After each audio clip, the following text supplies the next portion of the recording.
Hello बच्चों, आज के इस वीडियो में हम बात करेंगे क्लास 10 के बच्चों के लिए बायोलॉजी के बारे में। ठीक है, कल आप लोगों को बताया गया था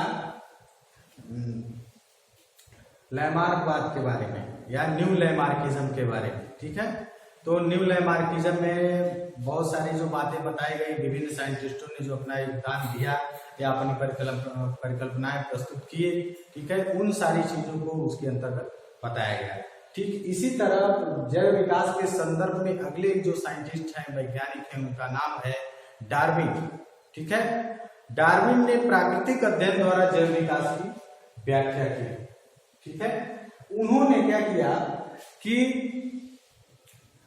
उन्होंने बीगल नामक जहाज, बीगल क्या था, एक जहाज था, और बीगल नामक जहाज से क्या किया, भ्रमण किया और विभिन्न प्रकार के पौधों तथा जंतुओं का अध्ययन किया और उनके अंदर बहुत सारी विभिन्नताएं देखी। ठीक है, तथा समानताएं भी देखी। ये जो विभिन्नताएं और समानताएं थी वो क्या होती, अगली पीढ़ी में भी वंशागत होती है और इनसे क्या होता है, नई जातियों का विकास होता है। ठीक है, प्राकृतिक वर्ण द्वारा जातियों की उत्पत्ति को इन्होंने, एक जो है इनकी एक पुस्तक थी उसमें इनको लिखा गया, इन्होंने लिखा इसको origin of species, origin of species by natural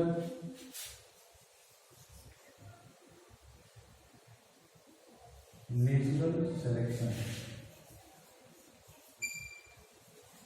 इनकी एक बुक का नाम था, इन्होंने इसमें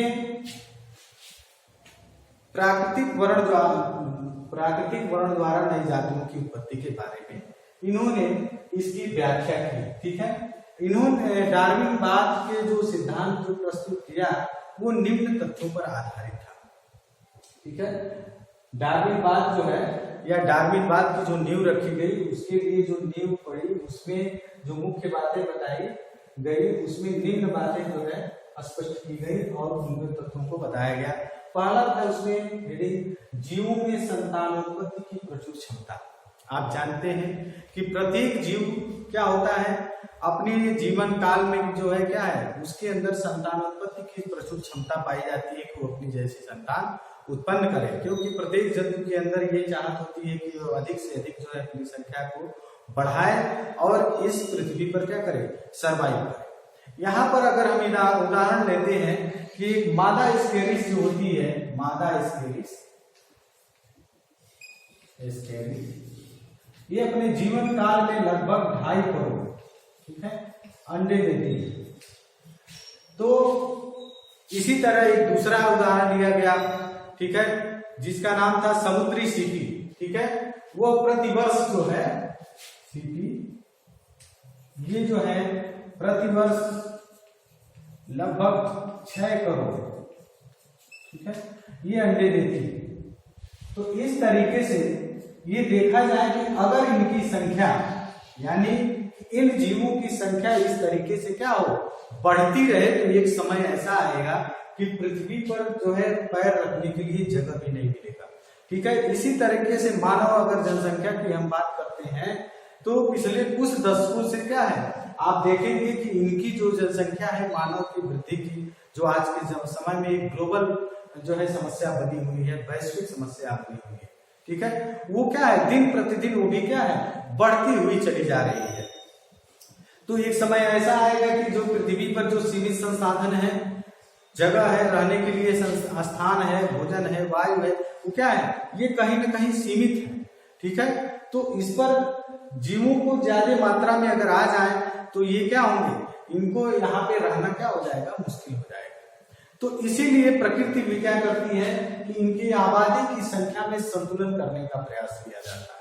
यानी कि फिर भी आप देखते हैं कि पृथ्वी अस्तित्व में है, सभी लोग जी रहे हैं, ठीक है, सभी जीव जंतु अपने जो है संख्या को बढ़ा रहे हैं, लेकिन फिर भी इनका एक अनुपात क्या है, एक जो है कांस्टेंट बना हुआ है, कोई इसमें फ्लक्चुएशन नहीं हो रहा है। इसका कारण क्या है कि आबादी की संख्या में संतुलन, प्रकृति खुद क्या करती है कि आबादी की संख्या में अपने आप उसको संतुलित कर लेती है। जैसे आप एग्जाम्पल लें कि अगर इसी समुद्री स्थिति को देखा जाए तो इसमें क्या है कि इसमें जितने भी अंडे होते हैं तो उसमें वो सारे अंडे क्या होते हैं, सभी अंडों से वो जीव नहीं निकल पाते हैं, या जो छोटे अंडे होते हैं, ठीक है, तो वो छोटी मछलियों के द्वारा खा लिए जाते हैं, कुछ जो है उसमें मर जाते हैं। तो क्या है, कुछ उनके द्वारा जो है कि उनसे विकास ही नहीं होता बच्चों का। तो क्या होता है, इस तरीके से उनकी संख्या क्या होती है, स्थिर रहती है।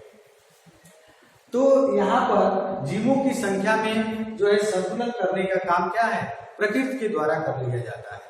तो पहली हेडिंग में बताया गया कि जीवों में संतान उत्पत्ति की प्रचुर क्षमता के अंतर्गत प्रत्येक जीव के अंदर क्या होती है, संतान उत्पत्ति की प्रचुर क्षमता होती है और अधिक से अधिक वो संतान उत्पन्न करता है। लेकिन फिर भी प्रकृति जो है आबादी, उनकी आबादी की संख्या में प्रकृति के द्वारा क्या है, संतुलन कर लिया जाता है, फिर भी इनकी संख्या क्या होती है, निश्चित बनी रहती है। इस तरीके से दूसरा हम देखेंगे हेडिंग इसके अंतर्गत जीवन संघर्ष। ये इनका इंपॉर्टेंट जो है टॉपिक था, इसमें इस पे इन्होंने ज्यादा जोर दिया। स्ट्रगल फॉर एग्जिस्टेंस, अस्तित्व के लिए संघर्ष। आप जानते हैं सभी जीवों को जीवित रहने के लिए क्या है, स्थान, प्रकाश, ठीक है, स्थान की, प्रकाश की, भोजन की, ठीक है, आवश्यकता होती है, ठीक है, भोजन की उपलब्धता के कारण, ठीक है। लेकिन परंतु क्या है, आप जानते हैं कि जब इनकी आवश्यकता ये पड़ती है तो क्या है, इनका भी स्थान क्या है, सीमित होता है, ठीक है। यानी कि इनके खाने की जो समस्या है, स्थान की समस्या, उनका उसका क्या है, एक सीमित स्थान है। फिर जब सीमित स्थान है तो उनके बीच क्या होगा, उस स्थान प्राप्ति के लिए, उस भोजन प्राप्ति के लिए आपस में संघर्ष करना पड़ेगा। तो इन जीवों के बीच क्या होता है, इन्हीं चीजों को प्राप्त करने के लिए और प्रकृति में अपने आप को जो है बनाए रखने के लिए क्या होता है, संघर्ष करना पड़ता है। ये संघर्ष 3 प्रकार का होता है। पहला है सजातीय संघर्ष, जिसे हम कहते हैं intra specific struggle. Intra specific struggle यह जो है एक ही जाति, मतलब सेम स्पीशीज के बीच स्ट्रगल, एक ही जाति के बीच का संघर्ष है, ठीक है। तो आप जानते हैं कि एक ही जाति के जो सदस्य होते हैं, ठीक है, उनकी जो आवश्यकताएं होती हैं क्या होती हैं, समान होती हैं। जैसे स्थान, भोजन, जन्म, जैसे देखिए स्थान, भोजन, जन्म, ठीक है। तो ये क्या है, सबकी समस्याएं क्या है, समान है, आवश्यकताएं क्या है, समान है, ठीक है। तो स्थान के लिए भी उनके बीच संघर्ष होगा, भोजन के लिए भी होगा, जन्म के लिए भी होगा, ठीक है। तो ये सबसे जटिल होता है, ठीक है। यह क्या होता है, इंट्रा स्पेसिफिक स्ट्रगल जो होता है सबसे जटिल होता है। आप देखे होंगे कि जब कोई भी पौधा है, ठीक है, उस पौधे के एक ही स्पीशीज के बहुत सारे पौधे हैं, तो उन पौधों को क्या है, एक निश्चित डिस्टेंस पे बोया जाता है, ठीक है। तो जब निश्चित डिस्टेंस पे बोने का कारण क्या होता है कि उनकी प्रॉपर ग्रोथ, उनकी प्रोडक्शन रेट प्रभावित ना हो, उनको आवश्यक मात्रा में जो हम खाद पानी उसको दे रहे हैं भोज्य पदार्थ, तो उसको आवश्यक मात्रा में प्राप्त हो। अगर उनके बीच डिस्टेंस नहीं होगा, अगर इस तरीके से दूरी नहीं बनेगी, एक ही जगह पे रहेंगे, तो जो भी हम फूड मटेरियल देंगे तो क्या होगा, अगर मान लीजिए कि एक एरिया में अगर 10 पौधे हैं, ठीक है, और उनके बीच जो है क्या है, एक प्रॉपर डिस्टेंस बनाना है, ठीक है। तो प्रॉपर डिस्टेंस का मतलब अगर मान लीजिए कि उनके बीच 1-1 मीटर की दूरी कर दी जाए, तो आप जानते हैं कि दूरी होगा तो उस पौधे की ग्रोथ और सारी चीजें क्या होगा, उसका डेवलपमेंट, वृद्धि इत्यादि सब अच्छे तरीके से होगा। तब अगर उसमें फूड मटेरियल या उसको खाद्य पदार्थ या रासायनिक जो भी खाद्य इत्यादि दिया जाता है, तो क्या होता है, प्रॉपर ग्रोथ करता है। अगर वही एक साथ अगर आ जाए, ठीक है, एक साथ अगर उनको एक साथ बो दिया जाए और एक साथ उनको उगने के लिए अगर इस तरीके से प्रोपेगेट कर दिया जाए, तो जो भी हम भोज्य पदार्थ देंगे तो उनको क्या करेंगे, वो सभी जो है लेंगे, क्योंकि उनकी आवश्यकताएं क्या है, समान है, इसलिए उनकी जो है प्रॉपर ग्रोथ और वृद्धि नहीं हो पाएगी, ठीक है। इस तरीके से दूसरा इसमें देखिए अंतर जातीय संघर्ष, ये जो है विभिन्न जातियों के बीच का संघर्ष है, ठीक है।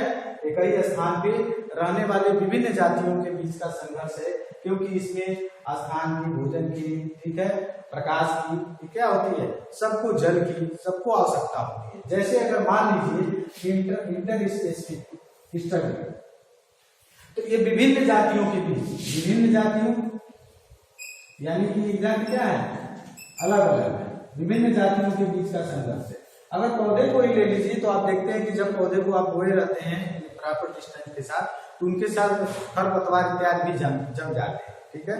तो वो क्या है, अलग जाति के हैं, अलग वैरायटी के हैं, और आपके जो पौधे हैं वो एक वैरायटी के हैं, ठीक है। तो उसमें क्या होता है कि जब आप कोई भी फूड मटेरियल उसमें डालते हैं, खाद्य पदार्थ देते हैं, खाद्य इत्यादि देते हैं, तो उनके साथ साथ वो भी क्या करते हैं, उसको प्राप्त करते हैं। इसलिए हमारे पौधे को जो क्या है जो है कि उस तरीके से उसको पर्याप्त जो है खाद्य पदार्थ नहीं मिल पाता, और हमारा पौधा क्या होता है, उस तरीके से वृद्धि नहीं कर पाता। और ऐसा क्यों होता है, क्योंकि जब आप कोई रासायनिक खाद चाहे कोई भी चीज इस तरीके के साथ उसके साथ डालते हैं, तब वो दोनों जातियों के बीच क्या होता है, संघर्ष होता है उसके लिए, तो वो भी उसको प्राप्त करते हैं, साथ साथ जो खरपतवार होते हैं और जो पौधे होते हैं वो भी प्राप्त करते हैं।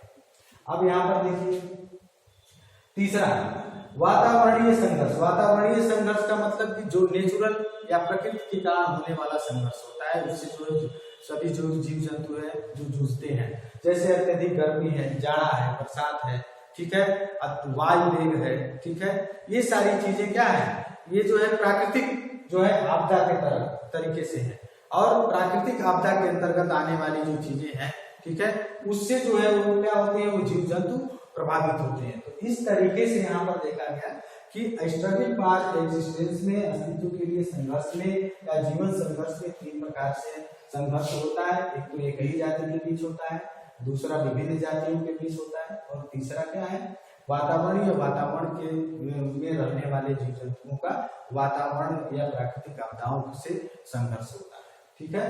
तो इसको आप अच्छे से तैयार करके नोट्स बना लेंगे और अपनी कॉपी पे लिख लेंगे। धन्यवाद।